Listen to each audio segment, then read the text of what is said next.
ini Bu Pero?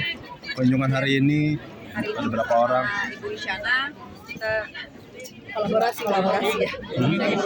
Perempuan dan anak, family planning, pembangunan keluarga. Ya, antusias banget dengan program hari ini pemberian makan kepada ibu hamil ya.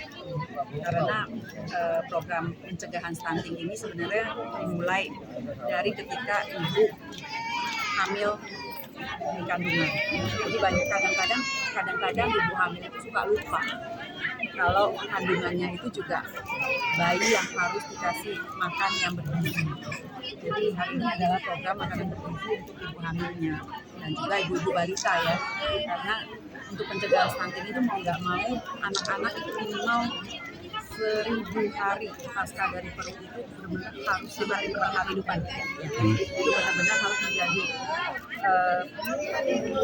pemikiran, artinya kita benar-benar harus membangun ibu-ibu hamil ini untuk edukasi bahwa makanan selain dari sekolah, setelah di rumah itu membangun edukasi bagaimana memberikan anak makanan sehat, pola sehatnya itu karbohidrat dengan protein.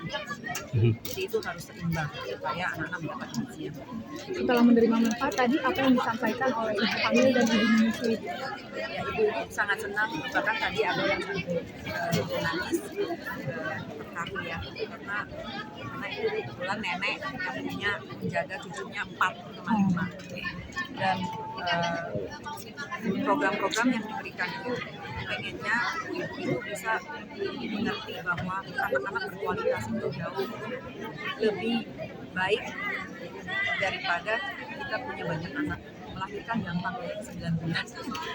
Ketika keluar, bagaimana si nenek tadi menjaga mungkin ibunya bekerja, nenek yang harus menjaga 4, 5, sampai tadi neneknya bilang cuma diberikan Tuhan, minta kepada Tuhan supaya bisa sehat, masih bisa kerja apapun supaya bisa menopang keluarga.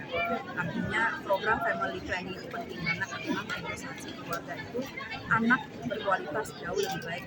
Anak berkualitas itu baik, kita jaga baik-baik, kasih makan yang benar, kasih sekolah yang tinggi sehingga program Pak Presiden untuk generasi 2045 bisa tercapai. Untuk target 3 bulan pertama berapa banyak Bu ibu hamil dan menyusui yang akan diberikan makan setiap hari, dan untuk 1 tahun ini berapa banyak?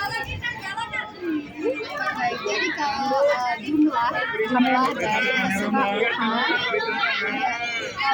jumlah dari keseluruhan ibu hamil dan ibu menyusui, Mbak Isyana ada datanya, silakan disampaikan. Ya, jadi kalau Kementerian Pendidikan dan Pembangunan Keluarga seperti BKKBN memang memiliki tugas, salah satunya adalah pendataan keluarga, dan itu dilakukan setiap tahun dan Desember kemarin baru dan hasilnya adalah dari pendataan keluarga itu juga terlihat bahwa jumlah ibu hamilnya adalah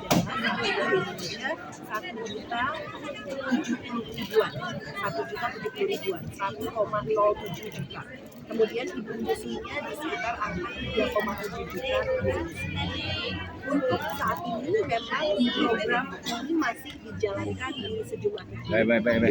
Belum sebanyak 190 seperti yang untuk program anak-anak sekolah.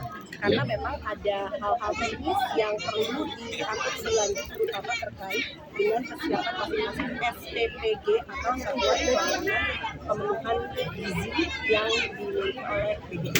Kami dengan BGN terus berkoordinasi dan bekerja sama terutama dan dari kementerian kami juga pemerintah dan kader yang jumlahnya banyak, ada pendamping keluarga ini jumlahnya hampir 600 ribu kader yang kita nanti akan lihat kira-kira teknisnya seperti apa. Kalau untuk awal memang untuk pembagian makanan gizi gratis ibu hamil, ibu menyusui dan anak-anak usia kelas sekolah itu di 1 minggu sekali terlebih dahulu dan sudah ada dilakukan di beberapa titik. Selain di Ciracas ini ada juga di Warung Kiara, kemudian juga ada di Bojongkoneng, dan pernah melakukan di Jombang. Nah, kira-kira titiknya nanti akan diberikan kepada di posyandu masing-masing posyandu. Itu adalah salah satu alternatif yang bisa dilakukan untuk pembagiannya. Tapi selanjutnya ke depan semua sistem ini akan terus disempurnakan agar nantinya ibu hamil bisa dilakukan. Tapi tahap pertama ini memang masih di sebagian. Mbak, Oh, kemarin untuk kan program biayanya? kemarin kan sempat ramai Untuk kan program yang di biayanya? Sulteng itu kan masih memakai biaya dari sisa Prabowo. Nah, ini untuk memastikannya untuk yang kali ini nih yang saat ini apakah memang sudah yang 71T apa masih pakai dana yang sebelum Pak Prabowo? Baik, saya coba Itu jawab gimana? ya terkait dengan hal itu ya. Jadi proses ini adalah dapur SPPG ini dalam satu skema perjanjian kerjasama dengan pemerintah. Jadi tentunya perjanjian kerjasama dengan pemerintah di sana ada perjanjiannya, gitu ya, akan dibayarkan kapan. Jadi ini bisa ini adalah bagian dari anggaran dari APBN tentunya. Namun skemanya adalah perjanjian kerjasama, di mana skema perjanjian kerjasama ini adalah satu skema yang wajar dan umum dilakukan kerjasama pemerintah dengan badan usaha.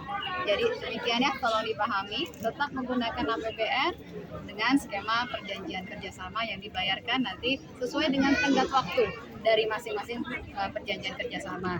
Karena misalnya contohnya UMKM, tentunya perjanjian kerjasamanya tenggat waktunya tidak bisa serentak, gitu ya, karena ada kemampuan ekonomi dari masing-masing UMKM sendiri. Jadi itu menjadi bahan pertimbangannya. Tapi penegasan aja, Bu. Penegasan aja Bu, berarti masih pakai dana Prabowo, Bu. Untuk enggak. Seperti yang tadi saya sampaikan, Mas. APBN ya. APBN. Pembayarannya Mbak, untuk tenggat waktu kerjasamanya, Untuk bahan Mbak, evaluasi. Mbak Prita. Mbak Prita. Bentar. Ini adalah niat mulia dari visi misi besar dari Presiden Prabowo Subianto, Wakil Presiden Gibran Rakabuming Raka untuk mewujudkan Asta Cita keempat, peningkatan sumber daya manusia yang unggul untuk generasi emas 2045. Karena apa? Agar nantinya anak-anak Indonesia siap di 2045 dan anak Indonesia bisa makin bersaing dengan dunia internasional. Mbak, Terima kasih untuk banyak. tenggat Mbak waktu, Prita, tenggang Mbak, waktunya, Mbak. Untuk Mbak Prita. Mbak Prita, tenggang untuk waktunya tenggat kapan? waktu itu Mbak tadi Mbak yang disebutin Mbak. Deketin.